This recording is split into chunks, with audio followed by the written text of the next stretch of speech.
Assalamualaikum, selamat datang kembali di Guru Gembul Channel. Pada tahun 2015 ada kejadian yang cukup unik yang terjadi di Sulawesi Tengah yang menimpa seorang anak perempuan atau gadis perempuan usia 22 tahun bernama Iin, seorang mahasiswa yang mengatakan kepada keluarganya bahwa mulai saat itu tolong jangan minta dia supaya segera menikah atau supaya segera mencari calon suami. Alasannya utamanya adalah karena dia sudah punya calon suami yang katanya bernama Muhammad Sakti Dirgantara, yang seorang pembesar, seorang hebat, punya pangkat, punya jabatan, dan dia dikawal oleh banyak sekali prajurit. Bahkan si Iin ini, si calon mempelainya, itu juga sudah diberi banyak pengawal. Keluarganya bingung, mana kan gak ada pengawalnya, terus siapa itu pertemukan dengan keluarga dan sebagainya. Tapi Iin ini mengatakan bahwa calon itu, Muhammad Sakti Dirgantara itu bukan manusia, tetapi seseorang berasal dari kota Wentira. Ini adalah salah satu cerita yang cukup menggegerkan dan menguatkan cerita-cerita mistik terkait dengan kota Wentira. Tentu saja kita mengetahui bahwa di Sulawesi itu ada sebuah hutan atau sekarang sudah bercampur dengan perkebunan-perkebunan. Di sana itu konon katanya, walaupun kita melihatnya itu sebuah hutan, tetapi di situ ada sebuah kota gaib yang sangat besar yang namanya Wentira, yang di dalamnya orang-orang ramah, baik, sama seperti kita perawakannya, walaupun ada beberapa ciri fisik yang agak berbeda. Kemudian kota-kotanya itu dibangun oleh banyak sekali emas atau yang warnanya kuning-kuning seperti itu. Nah, perempuan ini ditegur sama keluarganya, "Hus, kamu tuh jangan seperti itu musyrik, kamu gak boleh seperti itu." Tapi Iin yang dimaksud itu ya tetap saja bersikukuh, dan pada suatu ketika dia minta pamannya untuk mengantarkannya ke Wentira. Pamannya tidak ada keberatan, tidak ada curiga apapun, ya biasa-biasa aja diantarkan ke Wentira, ke sebuah perkebunan kopi itu yang ada belantara hutannya. Dan tiba-tiba Iin mengatakan bahwa saya mau pergi dulu, tolong sampaikan kepada keluarga salam dan tolong dibuatkan tahlilan buat saya. Dia kemudian masuk ke hutan dan setelah itu dia tidak pernah kembali lagi sampai saat video ini dibuat. Kisah ini ya tentu saja membuka banyak sekali peluang untuk kalangan skeptis mempertanyakannya. Tetapi kalaupun kisah ini ternyata nyata atau kalaupun ini memang ada, mengingat ini banyak sekali kejadian-kejadian yang serupa seperti ini diceritakan masyarakat, kalaupun ini memang benar-benar ada atau nyata, apa pendekatan sains yang paling mungkin bisa menjelaskan hal ini? Simak videonya sampai tuntas, kita akan sama-sama mencari pendekatan saintifik untuk bisa menjelaskan ini. Jadi ayo kita bahas.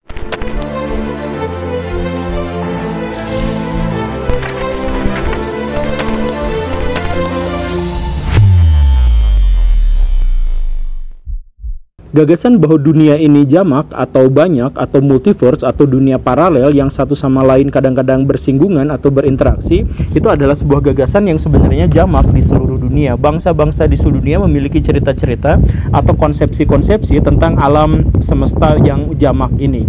Orang-orang Nusantara kuno, nenek moyang kita juga memiliki dimensi yang atau mempercayai bahwa dimensi dunia ini jamak. Ada dimensi untuk manusia, ada dimensi untuk alam lain, makhluk-makhluk yang begini-begitu dan sebagainya. Nah, tetapi catatan yang paling awal terkait dengan konsepsi tentang multiverse ini atau alam paralel ini dituliskan pertama kali di Yunani kuno oleh seorang filosof bernama Anaximander, yang kemudian gagasan ini diikuti oleh filosof-filosof yang lain. Di antaranya adalah Epicurus gitu ya, Epigendut, Demokritos dan lain sebagainya, yang mengatakan bahwa alam semesta ini nampaknya bukan hanya satu tapi ada banyak sekali dan seterusnya dan seterusnya. Tetapi gagasan filosofis dan pandangan kosmologis atau mitologis ini berkembang terus-terusan tapi tidak menemukan titik di mana ia menjadi sains, sampai akhirnya pada tahun 1935 Erwin Schrödinger dengan kucingnya yang terkenal itu kemudian mulai memperkenalkan satu istilah yang namanya adalah superposisi. Superposisi itu adalah dia gambarkan ceritanya ada seekor kucing yang kemudian dalam satu tempat tertentu, dalam kondisi tertentu, dia bersama racun. Jadi pilihannya cuma dua pada waktu itu, dia minum racun itu atau dia tidak minum racun itu. Yang minum racun itu maka si kucing itu mati, maka kemungkinan yang kedua itu dia tidak minum racun itu sehingga dia tidak mati.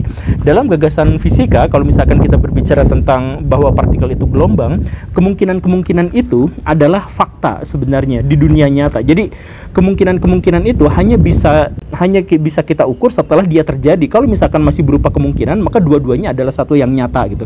Kenyataan itu adalah perspektif dari siapa yang melihatnya, begitulah kurang lebih. Nah, dari situlah kemudian muncul kemungkinan bahwa alam semesta ini berbelah. Jadi ada kucing yang mati, ada kucing yang tetap bertahan. Kalau misalkan mekanisme dunia itu bergerak dengan cara seperti itu, maka alam semesta ini adalah jamak atau majemuk. Nah, sebenarnya ini tidak bisa diempiriskan, dalam artian bahkan sampai detik ini kita belum bisa menjelaskan alam semesta jamak itu secara empiris.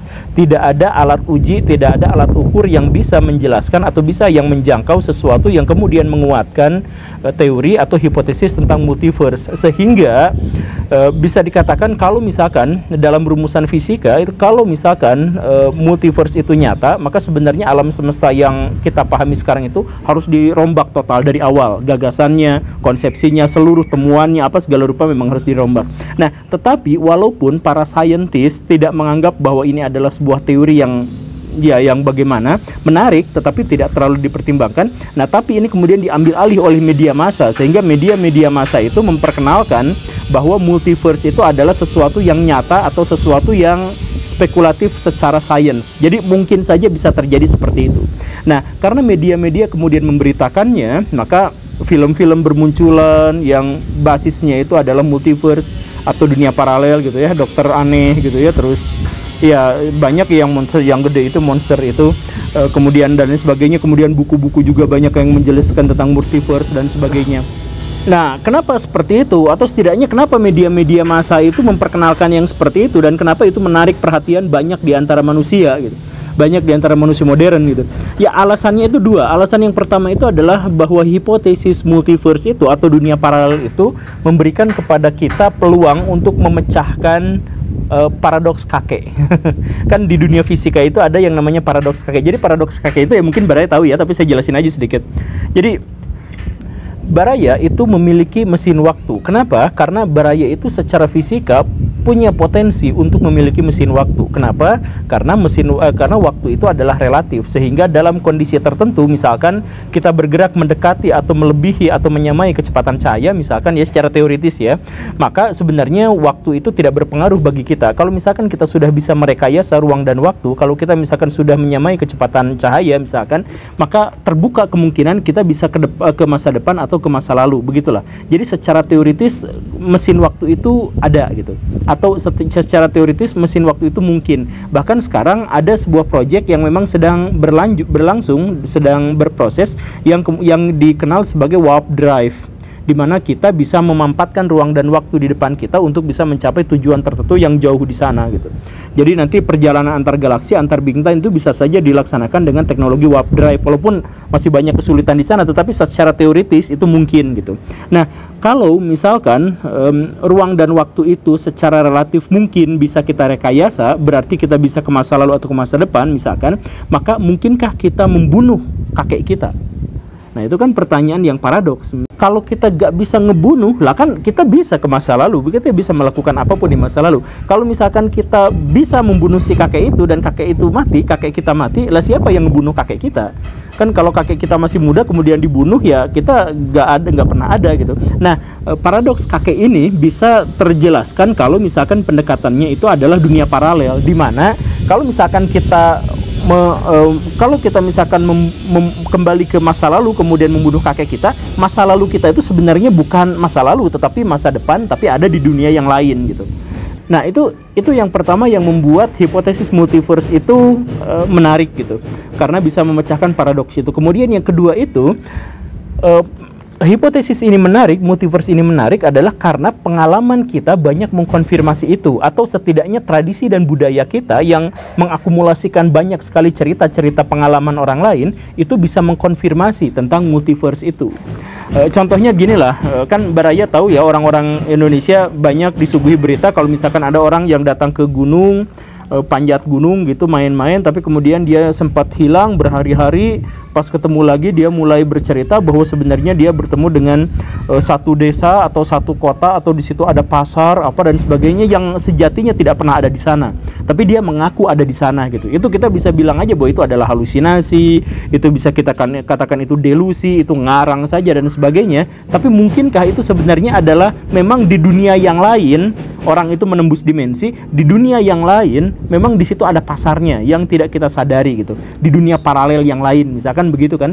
Atau misalkan di tahun 65 itu ada cerita di India yang cukup menarik, yaitu ada seorang yang namanya Vasu. Dia punya paman di satu tempat di daerah pegunungan gitu, jaraknya itu 90 km dari rumahnya. Nah, Vasu ini sering berkunjung ke rumah pamannya. Nah, suatu kali ketika dia berkunjung ke rumah pamannya yang di pegunungan itu, 3/4 perjalanan baik-baik aja, tetapi 1/4 perjalanan berikutnya mulai muncul hal-hal yang janggal, hal yang aneh. Misalkan dia awalnya dikepung sama kabut yang sangat tebal gitu. Pada waktu itu dia masih berpikir normal, baik-baik saja, karena di pegunungan ya wajar saja kalau misalkan ada kabut gitu. Tapi begitu kabut menyingsing, dia menemukan sebuah jalan di mana di jalan itu di pinggirnya seharusnya ada danau, tetapi di situ tidak ada danau.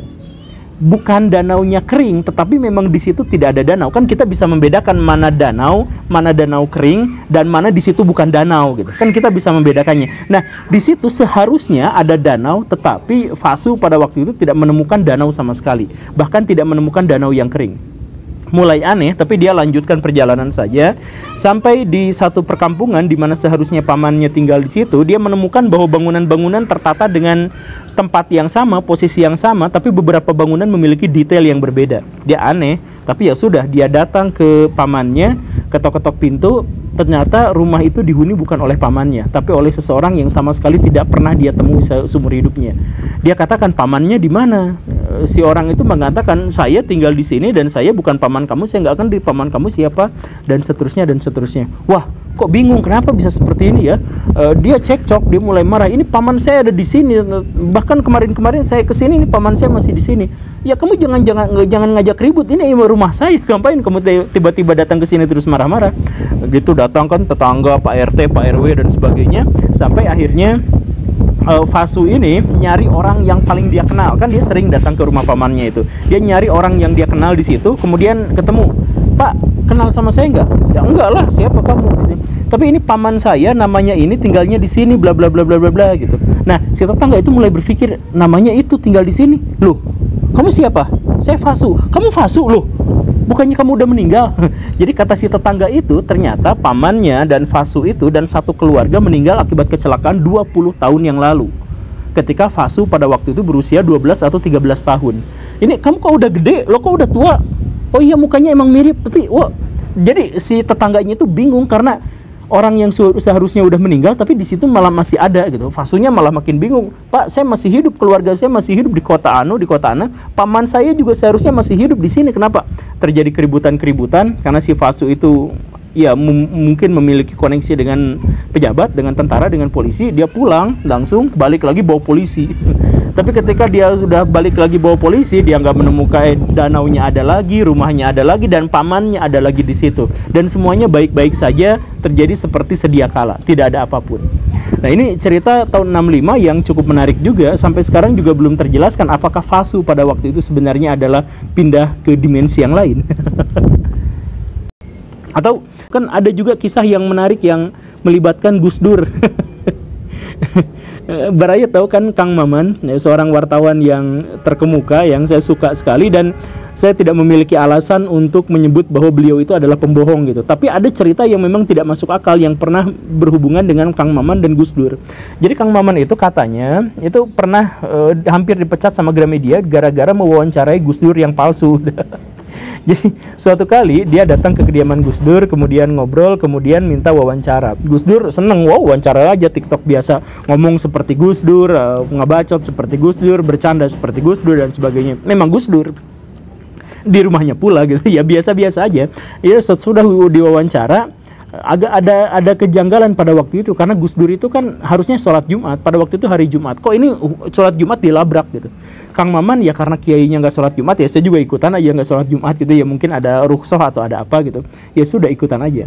Selesai sholat Jumat dia nanya sama orang rumah, Gus Dur kok nggak Jumatan ya, Jumatan kok itu kesana. Oh ya ya udah diabaikan aja. Kang Maman pulang ke Gramedia kemudian memberikan ini hasil wawancaranya sekian, itu malah dimarahin. Kok kamu berani-beraninya bikin laporan palsu, bikin wawancara palsu, wawancara fiktif. Wawancara fiktif apa? Itu dengan Gus Dur. Ya saya wawancara dengan Gus Dur barusan. Gus Dur barusan sedang wawancara dengan itu dan ternyata memang ada wartawan lain yang sudah mewawancara Gus Dur di waktu dan jam yang sama tapi dia Jumatan. Jadi dia wawancara sebelum Jumatan, kemudian Gus Dur ngajak dia Jumatan, sesudah itu wawancara berlanjut lagi, udah selesai baru ini dan seterusnya. Nah si wartawan itu tidak pernah melihat Kang Maman dan Kang Maman juga tidak melihat wartawan yang dimaksud itu. Jadi kesimpulannya adalah ada dua Gus Dur pada waktu itu yang sedang diwawancara sama Kang Maman dan diwawancara sama wartawan yang satunya lagi. Nah jadi pertanyaannya adalah apakah Gus Dur punya kage bunsin, no jutsu, ataukah pada waktu itu double ganger, ataukah pada waktu itu adalah karomah Gus Dur atau yang semacam itu atau dan sebagainya. Ya itu semuanya masih misteri. Baraya bisa menghubungkan itu dengan cerita-cerita mitologi tertentu, Baraya bisa ceritakan dengan orang dengan kesaktian tertentu dan sebagainya.